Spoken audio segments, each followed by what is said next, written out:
Hello and welcome to the JSA studio. I'm your host, as always, Nathan, and today I'm coming at you with my predictions for Week 7 inside the Big Ten. We're going to go team by team, game by game, talking about each of the 9 matchups. Nobody is off this week. This is set to be a fantastic week in the Big Ten. But before we get into the video itself, I am going to ask you to like, comment, and subscribe. It would really help out the channel if you did. Also, if you end up liking it, go ahead and share the video with other people that you like, I suppose. And now, with the intro done and out of the way, there's only one thing left to do, and that is to get started by starting with Rutgers versus Washington. And Washington is a little bit on my shit list because of what happened last week. They stole a victory from my beloved Maryland Terrapins, but none of that matters now. They're not playing Maryland this week. They're playing Rutgers, another team that I have a soft spot for, I should say. The line for this game is Washington minus 10.5. The over-under is 59.5, which I believe is the highest of any game this week. So they think this game is going to be high scoring. Almost 60 points is the over-under. That's a high scoring game. Rutgers does have a pretty decent offense, so I think that's, relatively speaking, a pretty good thing. Washington, Ohio State's defense is the best in the country, probably. So not doing very good against them, also shooting yourself in the foot quite a bit, is troublesome. So, yeah, I'm not too worried about that, but also only mustering 21 points, I think all of which came in the fourth quarter last week against Maryland, who does not have a good defense. That's a little bit concerning. But all things equal, I think this week you probably get back on track. I still think this is a high-quality football team. I still believe in Washington and Jedd Fisch. They were my preseason sneaky Big Ten pick, way more than anybody else. I still think they have a pretty good shot to have an excellent year this year, and looking forward to next year, potentially if a couple players make the leap, they ended up getting some replacements, some players that they're going to miss, maybe they could end up in a playoff competition sort of spot. But that's next year. This year, I've got Washington winning, beating Rutgers by 14 points. I have Rutgers 28, Washington 42. Up next, we have the only ranked matchup, I believe, this week. I think everything... Oh, wait, no, I completely lied. That is a complete and utter lie. I'm not starting the recording over. I will let my mistake be known. Obviously, Indiana and Oregon are playing this week. That is a ranked matchup. Nevertheless, a ranked matchup, one of two ranked matchups this week. Ohio State versus Illinois, although it's very likely Illinois will not be ranked next week. I like Illinois a lot. I think they're a high-quality football team that has an outside chance if a lot of things break their way, and if they can do better than I'm going to be predicting them to do in this game. Maybe keep it a little bit closer. I could see them backdooring their way into the playoffs. If a couple of these SEC teams end up beating up on each other and they end up with 3 losses instead of 2. If a couple of Big Ten teams do the same thing, I could see Illinois sneaking into the playoff at 10-2. But a lot of that depends upon with how close they're going to keep this game. All right, Vegas doesn't think it's going to be very close, and I gotta be honest with you, I'm right there with them. Ohio State minus 14.5 is the line. Over under set at 49.5, which to me is ridiculously low. I think this is going to be a much higher scoring game, but I don't think it's going to be close. really. Like, I don't really have to get into I don't really have anything to talk about in the minutia of this. Illinois does not have the talent at the wide receiver position or the offensive line unit as a whole. They don't have the talent either to even try to deal with Ohio State at a fundamentally level defensively. I have Ohio State 42, Illinois 17. I do not, I cannot rationalize a pathway to victory for Illinois in this game. But that's just me. Up next here we have the UCLA definitely not going 0-12, definitively proving me wrong when I made that assertion a couple of weeks ago. UCLA Bruins, of course, they're coming across the state, or across the country, rather, to East Lansing to play Michigan State, 3-2 on the year. I believe Michigan State is 3-2 on the year. Michigan State is favored -8.5 in this game, so more than a touchdown. Over under 55.5. So maybe a little bit higher scoring than a lot of games, but not all that high considering the quality of the defenses of these two teams. Nevertheless, I believe that this is not as interesting as a lot of people may want to make this interesting. I think Michigan State is very, very, very clearly the better team. I think Penn State last week, I think that was a once-in-a-lifetime sort of miracle upset. I still think UCLA's most likely path forward is 1-11. But yeah, I also believe that Michigan State is better than a lot of people think, just fundamentally. I get that they lost to Nebraska, and it was kind of weird, the game, and it wasn't really clean. You know, Childs played like garbage, okay? Law of averages, I think he's going to play really good this week, all right? But the offensive line, I think, is better than it was last year. I think the defense is better than it was last year. The running game isn't, but doesn't matter all that much. You still have a quality offense. I don't get the frustrations that a lot of Michigan State fans have with Jonathan Smith. Jonathan Smith is a builder, okay? And this was not your year. Next year is your year. Okay, this year is not your year. Next year is your year. Okay, all that being said, I don't think this game is going to be as close or as competitive as a lot of people are talking about. Okay, I just don't, fundamentally. I don't think UCLA has a lot of talent. I think their offense might be a little bit more put together, but part of the reason why Penn State lost that game, in fact, the major reason why, was because Nico Iamaleava just flat out straight up ran all over them on scrambles, okay? So I imagine Michigan State is going to spy the quarterback. I also imagine they're going to play a ton of zone coverage as well to take that away from them and to force Nico to beat them through the air, which I do not believe he's capable of doing. My score prediction for this game, I've got UCLA 21, Michigan State 35. Moving on, now we have the biggest matchup in college football this week. Indiana going out west to play Oregon. This is a top 10 matchup between two teams that have played like absolute juggernauts so far this year. Indiana remains relatively untested as they haven't played a big-time Power 5 opponent so far this year. No shade to Iowa. I would not consider them a big-time opponent this year. Okay, I think they're a good team, potentially, but I wouldn't consider them a big-time opponent. Oregon, also, maybe not all that tested.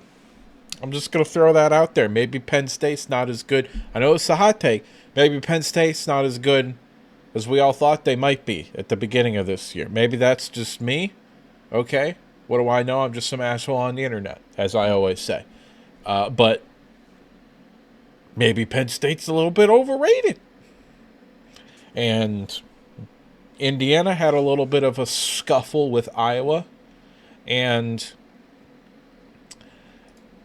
Oregon had a little bit of a scuffle with Penn State.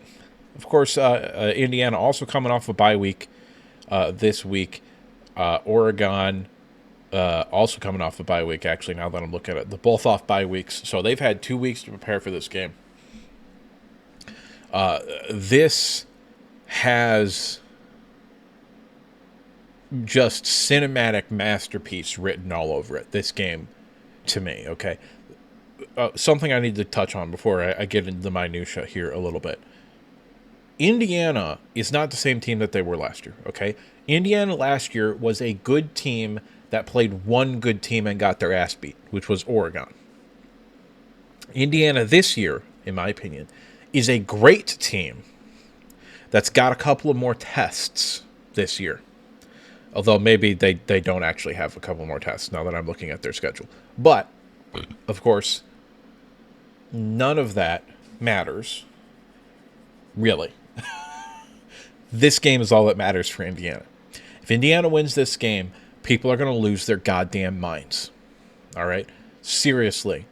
If Indiana can somehow win this game, and by the way, I'm not going to spoil which way I'm going here, but the best and most predictive model in college football, in terms of all these computer models that you hear people talk about, is from College Football Nerds, who has a YouTube channel. They make very good content, but their model is outstanding.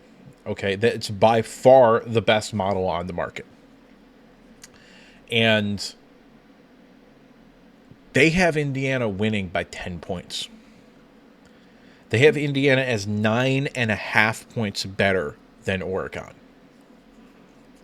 Which, I don't know.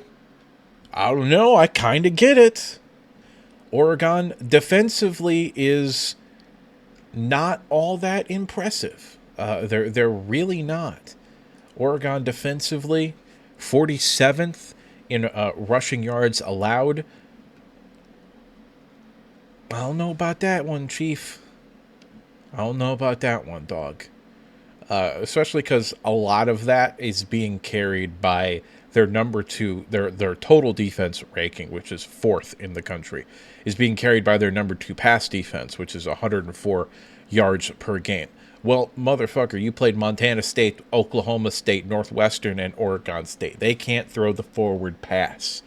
I'm not even sure they know what the forward pass is. All right? And Penn State's also not particularly a very good passing team. And if I'm going to be honest with you, Indiana, statistically, isn't that great of a passing team either, if we're getting into the matchups here.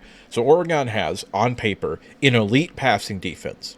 Indiana has, on paper, an above-average passing offense with a quarterback that I have not studied, but a lot of people are saying is going to be a first-round pick. All right? If that is the case, if Mendoza isn't, in fact, going to be a first-round pick, that elite pass defense probably doesn't mean a whole lot. Because Indiana, unlike Illinois, when we talked about that with the Ohio State game, Indiana does have the athletes at the wide receiver position to be able to compete with Oregon's defensive backs, okay? And they have the offensive line play to be able to compete with Oregon's defensive linemen, although I would give the edge to Oregon's defensive line in that matchup. However, the real thing that's interesting about this game here, Indiana, 51st in opponent-adjusted yards per game. 5th in opponent-adjusted rushing yards per game. The first statistic was passing yards. I think I just said yards, okay? So 51st in passing yards per game, opponent-adjusted. 5th in opponent-adjusted rushing stats per game. Their relative performance is 150% of what their defense they're playing typically gives up. Okay? Oregon has a pretty decent rush defense, okay? They're ranked 47th. But again, you look at the offenses that they've played. None of them are good, okay? Montana State Doesn't even have stats on this website. That's how bad they are because they're the FCS. Oklahoma State has the 127th total offense in all of college football. 124th, rather. I misspoke. Northwestern, total offense, 86th. Oregon State, total offense, 81st. Penn State, total offense, 72nd. They haven't fucking played anybody. All right? When you dig into it, there are a lot of reasons to think Indiana's got a real fucking chance at this game. Mainly because they got a real fucking chance at this game. All right? This is Indiana's ticket to the big boy club. Flat out and straight up. They win this game, they're part of the big boys. They're going to be ranked in the top 5 if they win this game. They lose this game, nobody's going to take them seriously. Even if they beat Penn State early on in the year. Penn State already has 2 losses. They're overrated. 11-1 will get them into the playoffs, just like it did last year. Maybe even in the Big Ten Championship, depending upon the way things break out. But I don't necessarily see that happening.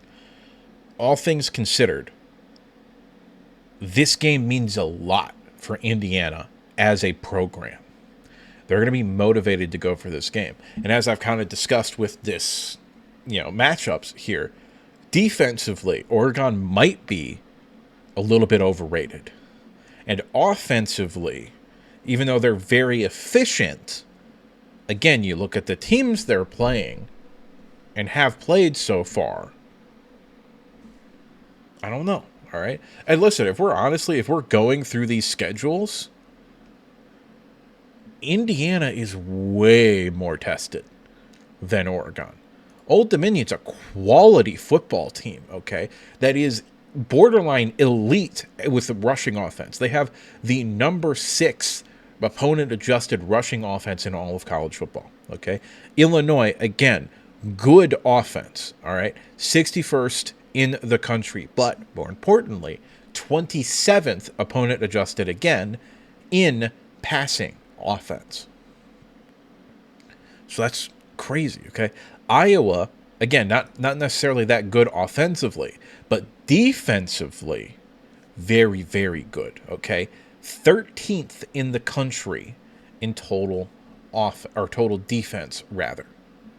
So that's, if we're just being honest with each other right now, Indiana is way more battle tested than Oregon right now. Has Oregon played a good team?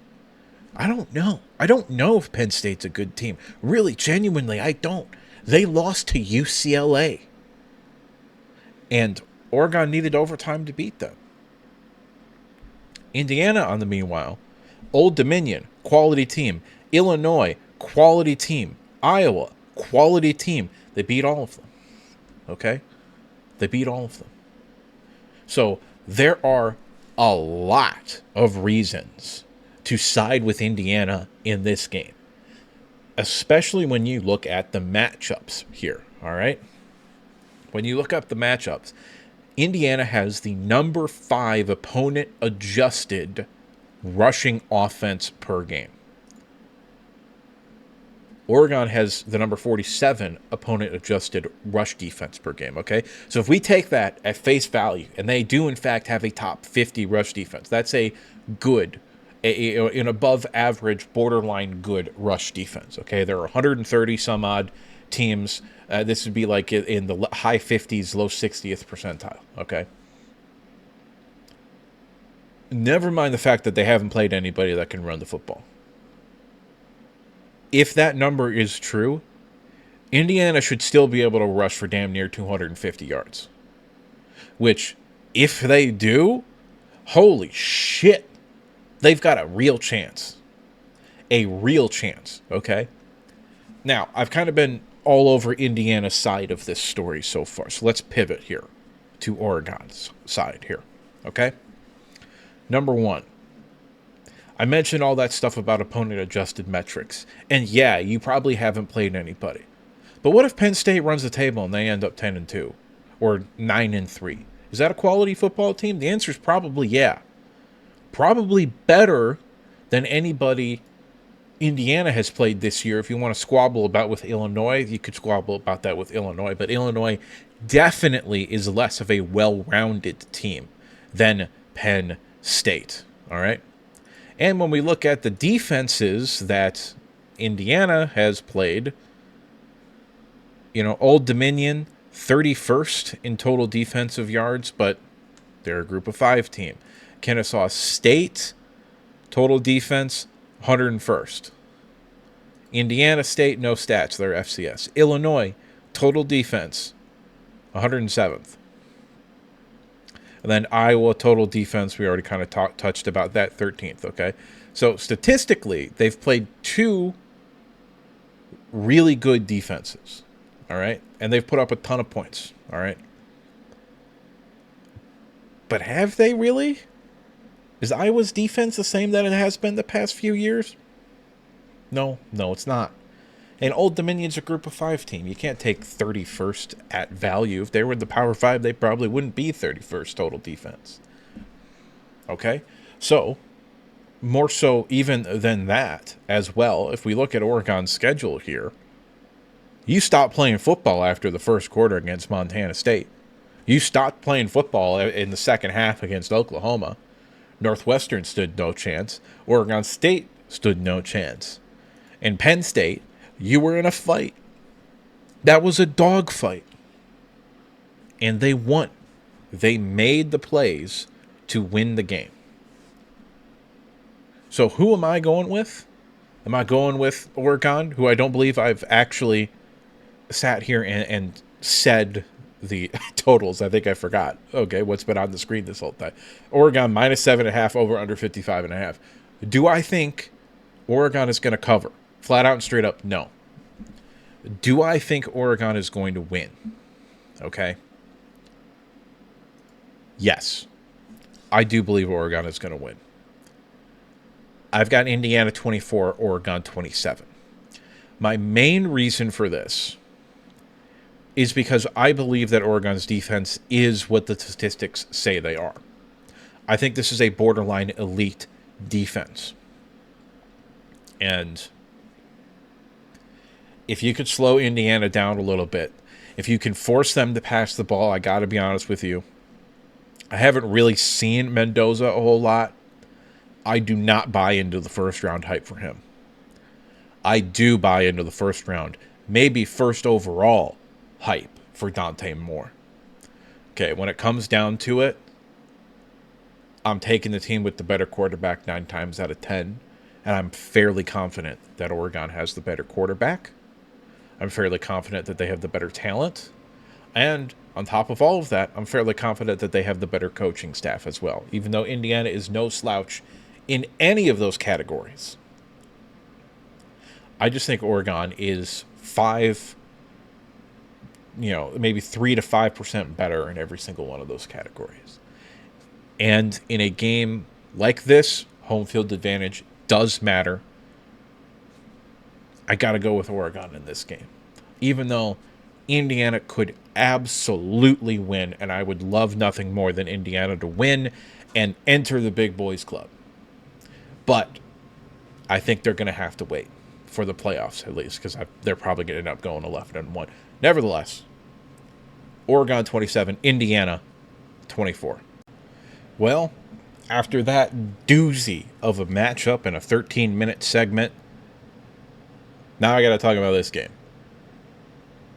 God, you got to take the wins with the losses, man. Northwestern at Penn State. Penn State is a 21.5-point favorite. Over-under set at 48.5. Will Penn State bounce back after its aggressively awful game against UCLA? Fucking probably. I don't know, man. Maybe. Yeah, I don't know. Northwestern is not as bad as I thought they were. Okay. UCLA, even though I was lower on UCLA than most people entering this year, they're not as good as I thought they were. I think this game is going to be closer than some people want to admit. But I still think Penn State's going to win comfortably. I'm just going to be honest with you. I've got Northwestern 10, Penn State 27, but it would not surprise me if it was even closer than that. Up next here, way more interesting game than fucking Penn State and Northwestern. We've got Nebraska going to the East Coast at Maryland. The line for this game is very unusual if you have not watched a lot of either of these teams this year. Nebraska -6.5. The over-under 48.5. What? What the hell is this? Okay. To explain that line a little bit here, we have two offenses that can't run the ball, Nebraska and Maryland, as well as two defenses that are maybe a little bit overrated, but still good. Maryland's got a quality defense this year. They're not pushovers on the defensive side of the ball. Genuinely, okay? Statistically, Nebraska has the #1 pass defense in the country. I don't believe that for a fucking second. I just think that they haven't played anybody that can pass the ball, really, okay? Michigan State can't really pass the ball. They're 98th in the country. Michigan, even though they threw for more yards than Nebraska has allowed everywhere else, they're 89th in the country in passing yards. All right? Cincinnati is 45th. You know, Akron is 121st. Houston Christian doesn't have stats. Have they been tested? Okay, like, I get that Malik Washington for Maryland is a true freshman, but he's been really good this year, okay? I think this game has sneaky close game written all over it, all right? Nebraska can pass the football, largely because they pass the football way more than they run the football. They throw the ball a lot, okay? Defensively, they're actually not that good in stopping the run. However, again, like I said, they have the #1 pass defense, and they have the number 28 scoring defense and the number 10 overall defense. Do I think Nebraska has a top 10 defense? Fuck no. Fuck no. And I was going to say no.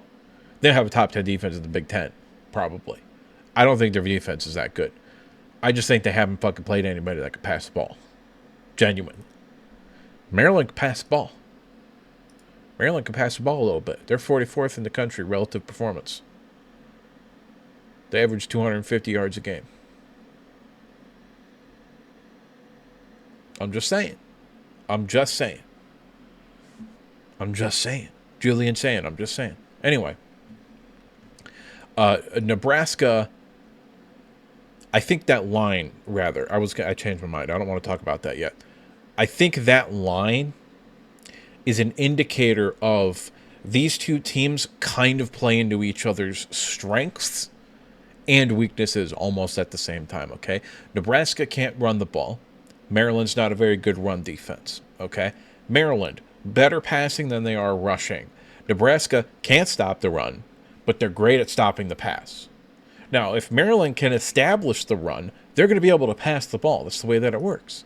The same thing with Nebraska here, okay? Nebraska, if they can pass the ball, which Maryland's defense is 59th in passing yards per game, so middle of the pack, it's okay, an average passing defense. But they're 24th in the run defense. So is Nebraska going to be able to run the ball at all? Or is Maryland going to be able to turn to their surprisingly talented defensive line against an abysmal Nebraska offensive line and make things a little bit interesting, okay? That, I think, is why the line is the way that it is, even though I think a lot of people would expect the line to be higher than what it is. All right, all of that aside, and me glazing my Maryland Terrapins here for a little bit, push all that to a side. Who wins the game? Who wins this game? And even though, once again, it breaks my heart and it's not what I want to have happen, I am picking Nebraska to win this game. I have Maryland 24, Nebraska 28, but don't be surprised if this is a closer game than you anticipate it being. All right? Next game up here is another game that is sneaky good here. This game has classic Big Ten West energy written all over it, and that is evidenced by the line and the over-under. I mean, you already see it. It's on the screen. Iowa minus 3.5, which I did not think the line was going to be like that. I thought I was going to be like 10-point favorites, dog. And the over-under is gross. 35.5? Ugh. Ugh. That's disgusting. Like I said, classic Big Ten West energy about this game here. All right. And I don't think the general consensus opinion is that Wisconsin is only 3.5 points worse than Iowa. I think the general consensus is that Iowa is a pretty significantly better team, which, I gotta be honest with you, if they were healthy, which they're not, but if they were healthy, I would be inclined to agree with, okay? I think they could be clearly the better team if their starting quarterback was healthy. As far as I am aware, to my knowledge, that I have very early Friday morning, Gornikowski for Iowa at the quarterback position is not going to play. Okay, doesn't look like Billy Edwards going to play either for Wisconsin, but based off of what I saw from Simmons, I think is his name, the starting quarterback for Wisconsin last week, I think this game might be a sneaky upset alert kind of game. A little bit of intrigue there. The fact of the matter is that Wisconsin does have a very good defense. And if we're going to be honest here, Iowa kind of doesn't.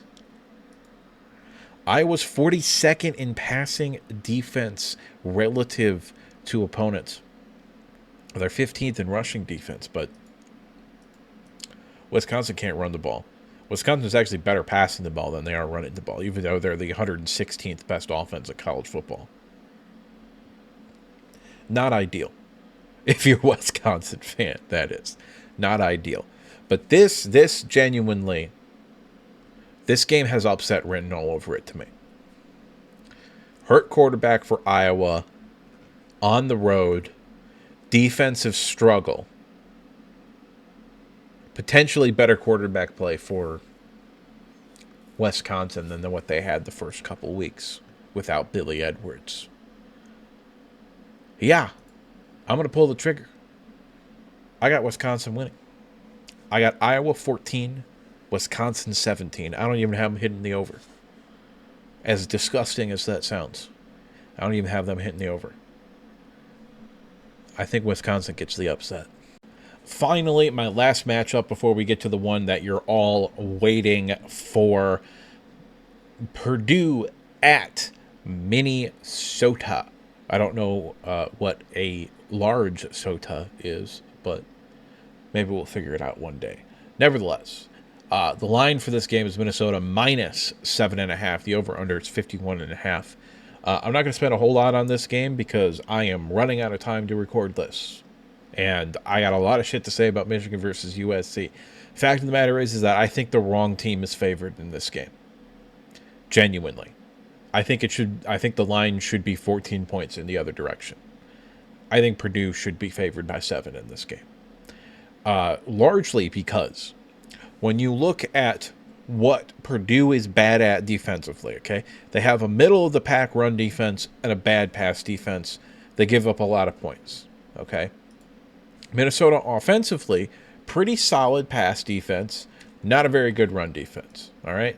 So the matchup a little bit definitively favors Minnesota, maybe even a little bit more than it would normally favor Minnesota. However, when we look at Minnesota's defense, very good run defense, 19th in the country. Not a very good pass defense, the 85th in the country. And we look at Purdue offensively, 122nd rushing offense. So that matchup definitively Wisconsin's favor, or Minnesota's favor. But Purdue has the number 8 passing offense in the entire country. And that's not just because, Notre Dame was scoring so often that Purdue was on the field a whole lot. They've got a good passing offense, a really, really, really good, maybe even borderline great passing offense this year. I think Purdue wins this game outright. I've got Purdue 31, Minnesota 28. When it comes down to it, I think this is a program-building win for Barry Odom. And finally, we have the game that you've been waiting for. Your Michigan Wolverines heading out to California to play the USC Trojans. Michigan, I believe, is actually already in California, hanging out with Jim Harbaugh for hanging out with Jim Harbaugh reasons. And the line for this game is USC minus 2.5, which is interesting, and I'll get into that in a moment. The over-under is way too low. It's 57.5. I think the over-under for this game should probably be in the 60s. But that's just me, and we'll get into that when I talk about the score prediction more. But as far as big picture stuff here, and then we'll work down into the minutia. As far as big picture stuff goes, USC coming off of bye week. Okay, I'm not entirely sure that matters a whole lot. Especially not in a game where the matchups are what the matchups are in this game. Okay.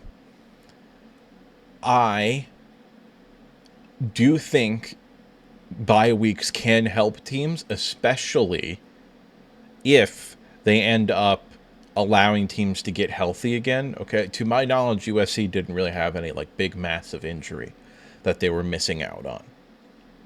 And then they're getting that player back, and it's going to make a huge impact offensively or defensively. Well, actually, offensively, they had their one wide receiver out, but it doesn't matter. They still have elite wide receiver talent everywhere. Michigan not coming off a bye week, I don't really think it matters all that much. I think it was pretty obvious that they were kind of looking past Wisconsin last week to this game. So they came out kind of flat against Wisconsin. I think Michigan is going to be almost as motivated as USC to play this game. Because the perception that of USC, even though they aren't ranked, is that USC is a very good team. Okay? And statistically, they've got a lot to bear that out. But Michigan, I think, is still a team that a lot of people are very iffy on. And they don't really know if Michigan is a good team or not. All things considered, I think this is going to be a high-scoring game. All right? Let's get into the sort of minutia here a little bit. Okay? USC has the number 1 scoring offense in the country. The number 3 passing offense in the country. They also have the number 16 rushing offense in the country. Defensively, they have the number 49 scoring defense, the number 97 passing defense, and the number 23 rushing defense. Okay? All of those numbers are opponent adjusted. Michigan has the number 34 scoring offense, the number 89 passing offense, and the number 10 rushing offense. Okay? Defensively, they have the number 16 scoring defense, the number 46 passing defense, and the number 7 rushing defense.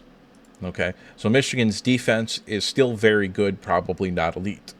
USC's defense appears to be vastly improved from the past couple of years, while their offense appears to be not only the keeping pace with what it normally does, with a USC Lincoln Riley offense, but it also appears to be more efficient in terms of a per play level. Okay, they're number 3 in the country in passing yards per attempt and number 4 in the country in rushing yards per attempt. But defensively, I think there's some reasons to be suspicious about USC's defense. Chiefly among them is when you look at their efficiency stats, so their per rep stats. They are worse across the board than their total numbers. All right, they're 101st in passing yards per attempt and 32nd in rushing yards per attempt, when again they're 23rd in rushing yards per game and 97th in passing yards per game. Okay. Now, some of that is the opponents getting the ball more. You can argue about that, yes. I don't think it's true, but I think you can make that argument. My other reason to be skeptical of USC's rush defense in particular, when we look at the opponents they've played, Missouri State, first game of the year, 110th rushing offense. Georgia Southern, 99th rushing offense. Purdue, 122nd rushing offense. Michigan State, the best rushing team that USC has played so far. Michigan State, 88th in the country. And Illinois 2 weeks ago, 102nd in the country. So yes, relative performance-wise, because all of these numbers are from college football nerds, they're all relative performances, okay? Relative performances, they are a quality run defense, okay? They haven't fucking played anybody that can run the ball. Genuinely. They haven't played literally anybody that can run the ball. And their passing yards being 97th, because teams are down and they're throwing the ball more, yes, that is true. Okay, so you can argue that that's maybe a little bit inflated. But even that's not very good. 97. Like, if you're talking about,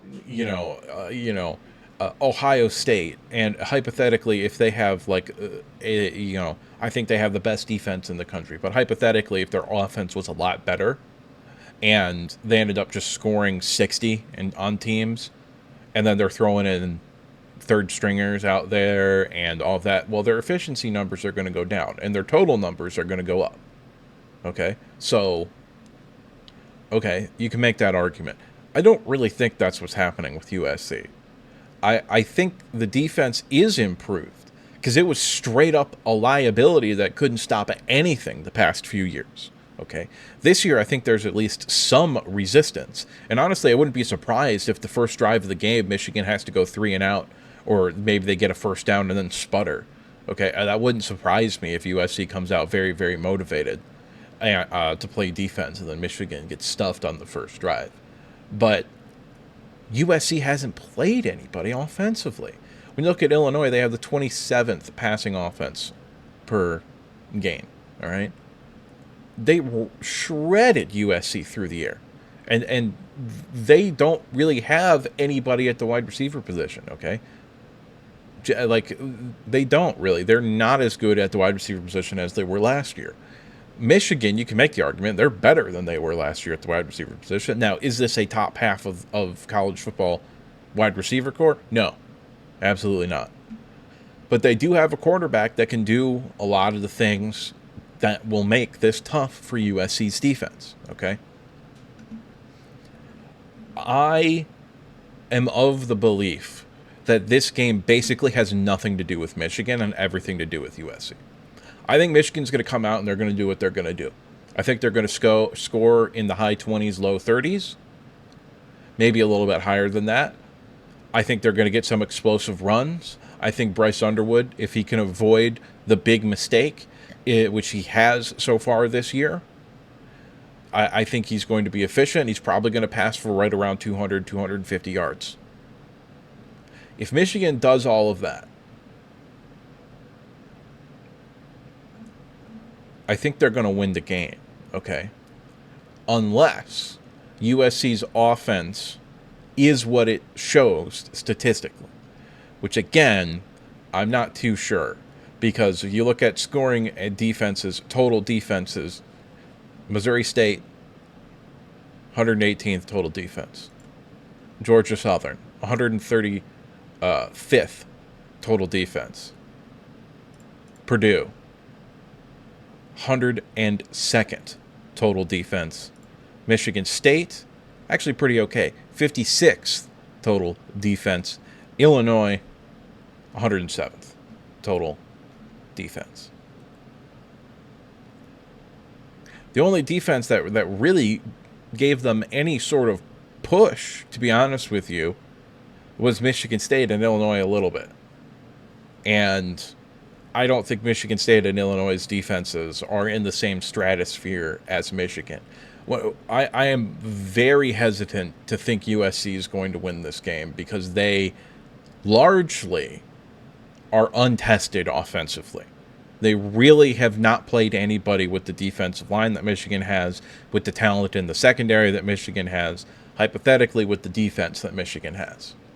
They really have not played anybody like that. All right? So I am a little bit skeptical about USC's ability to move the ball. I am skeptical about USC's ability to stop the run. And their passing defense already isn't largely considered that great. So I think there are a lot of underlying reasons to look at this and say Michigan probably should win outright. Like, it probably shouldn't even really be that close. Now, if Michigan can grind the ball, which is not what I think is going to happen, I think Michigan's going to get explosive play after explosive play in the run game. That's what I think is likely to happen. But if Michigan can end up grinding the ball and just getting 5-6 yards a carry, 4 or 5, 6 yards a carry, USC doesn't stand a chance in this game. Okay? Which is not what I'm predicting, by the way. But if this ends up a shootout, USC's got a chance. But if this ends up a slow, grinding sort of game that Michigan is going to try to turn it into, I don't particularly think USC has much of a chance to win this game. Okay? But that's just me. Everything all rolled into one. What does this game ultimately end up looking like? And the answer to that, I believe, is this game's going to be a shootout. Okay, like I said, I think 57.5 as the over-under is stupidly low. I really don't see a scenario where both these teams aren't scoring in the upper 30s, because USC appears to have an elite offense, and Michigan appears to have a borderline great defense. Okay? So, but elite offense beats elite defense, and elite offense beats great defense, period. Like, that's not even the same tier. All right. But Michigan, very low key, nobody's really talked about it this year. Michigan's kind of had a great offense this year. Like, statistically, they've had a very good offense. They're number 25 in the country in total yards per game. They're number 34 scoring offense in the country. Largely, I think there's a disparity there, was because Zavada missed a bunch of kicks. Okay, doesn't matter. But the more I looked into this game, and I'm not saying this because I'm a Michigan fan and I want them to win. I've picked against Michigan plenty of times. Plenty of times. All right. You want to see, you want to see what I think about Michigan. Come back during the Ohio State game. Anyway,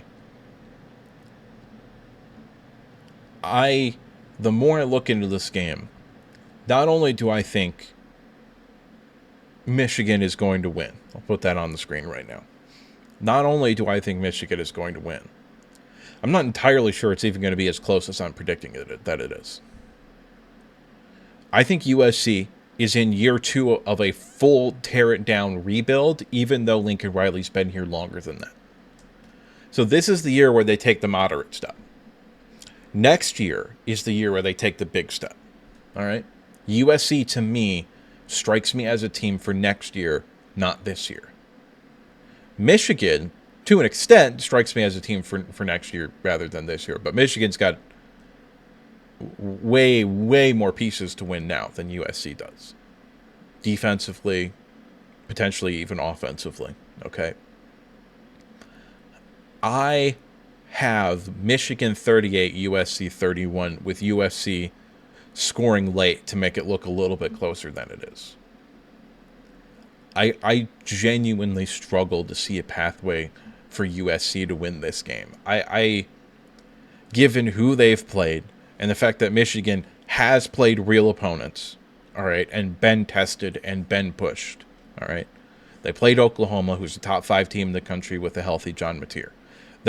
Which he appears to be coming back. Well, we might talk about that in a minute. But with a healthy John Mateer, Oklahoma's the top 5 team in the country. They got pushed against Nebraska largely through mistakes of their own making. Hell, Wisconsin tested them a little bit in the first half there. And what did they do? They came out and responded. Basically every time. Now, Oklahoma, they were just overmatched. But still, having been pushed around like that, that will help Michigan. And USC, the loss to Illinois, if they end up being very good this year, that will help them. All right? But I really struggle to find a pathway for USC to win that doesn't involve them scoring 40 points.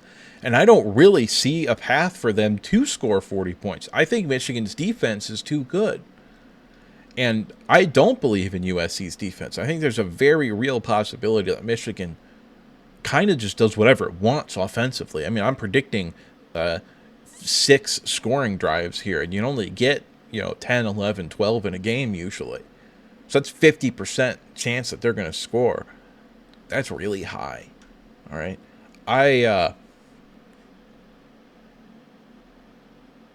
think there is a lot of reasons to pick Michigan in this game. But what do I know? I'm just some asshole on the internet telling you his opinion, after all. Okay? So, if you think USC is going to win, go ahead and let me know in the comment section down below. But I've got Michigan 38, USC 31. Really quickly here, my 5 out of conference games. I have USF beating North Texas, a very unpopular pick, but I believe in USF. I have Notre Dame beating North Carolina State. I have Oklahoma beating Texas. I have Arizona State beating Utah. And I have Missouri pulling off the upset over Alabama, which I don't really think should be an upset, but that's just me. And that is all that I have for you today.